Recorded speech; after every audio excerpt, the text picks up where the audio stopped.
आज इथे जे आंदोलन चालू आहे हे कल्याणपुरेचं हक्काचं पाणी मिळावं यासाठी इथे आंदोलन चालू आहे आमच्या कार्यकर्त्यांचं आणि नगरसेवकांचं।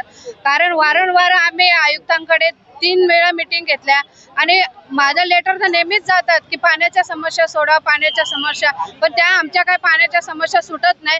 शेवटी आज हे यांना आंदोलनाचं हे पवित्र हातात घ्यावं लागलं, त्याच्यामुळे खूप संतापलेले आहेत। आणि आयुक्तांनाही आता मी फोन केले की तुम्ही 2 मिनिटं या आमच्या यांना भेटा जरा।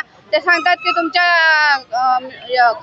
शिष्टमंडळाचे आमचं बोलणं झाले, 1:30 वाजता आमच्याकडे येणार आहेत, पण ते असं काय बोलणं इथं असं आयुक्तांवर कारवाईची मागणी करणार का तुम्ही मुख्यमंत्र्यांकडे? आयुक्तांवर कारवाई कर्मचारी जे पाणी सोडायला कर्मचारी असतात किंवा जे पाणी देतात तिकडे किती ML ते आम्हाला हे करत नाहीत ना। ठीक आहे, त्यांच्यावर ते एक आम्ही 1.5 नाही 1 महिन्यापासून प्रयत्न चालू आहेत। पत्रव्यवहार केले, वेळोवेळी जाऊन भेटलो, त्याला सांगितलं कल्याणसाठी 150 ml पाण्याची तुम्ही सुविधा केलेली आहे, तेवढं आम्हाला द्या। 60 ml सुद्धा पाणी येत नाही।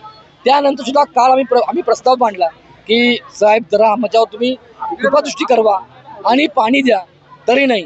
आजही त्यांना निवेदन दिलं, त्यांनी काल आम्हाला सांगितलं आम्ही आधी पाणी पुरवठा देतो तुम्हाला। कोणालाही काही केलेलं नाही, आम्हाला पर्याय राहिला नाही। सरकारने आम्हाला पाणी दिलंय का? 100% पाणी दिलंय, मग चोरताय कोण? तर KDMC अधिकारी पाणी चोरताय।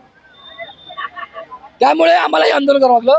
सरकार जे आमच्या हक्क देते ना ते KDMC प्रशासन आम्हाला देत नाहीये, हक्काचं पाणी आम्हाला देत नाहीत। सरकारने आम्हाला पाणी दिलेलं आहे, ते पाणी चोरून अन्य ठिकाणी वळवतायत। कोणाला वळवतायत? तुम्ही शोध काढा, तुम्ही शोध काढायचा। एवढ्या लोकांना एवढा सगळी मगरुरी की आम्ही 1.5-2 तासांनी इथे बसतोय। सांगितलं आम्ही पत्र द्या आम्हाला, त्यांनी आम्हाला सांगतायत पत्र द्या, पत्र द्या, पत्र द्या, पत्र देत नाही तुम्ही लोक। ही मगरुरी का झाली आहे? आणि इथे इलेक्शन्स नाही म्हणून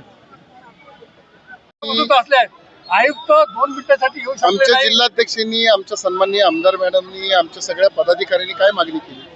आम्हाला फक्त पाणी पाहिजे। 2 तास आम्ही बसलो। 2 तासात जर गेंड्याच्या कातडीच्या अधिकाऱ्यांना काय थोडी सुद्धा काय शरम फिरम नसेल तर मग त्याचा अर्थ काय? पुन्हा बसणार आम्ही, पुन्हा बसणार। आता ते सांगतात आम्ही सुरळीत करू, नाही सुरळीत केली तर पुढच्या आठवड्यात परत जिल्ह्याच्या वतीने बसणार आम्ही। पण पाहिजे त्या गोष्टीची। आणि कसं आहे, दोषी अधिकाऱ्यांना जोपर्यंत निलंबित करत नाही ना तोपर्यंत हे पाण्याचा प्रश्न सुटणार नाही।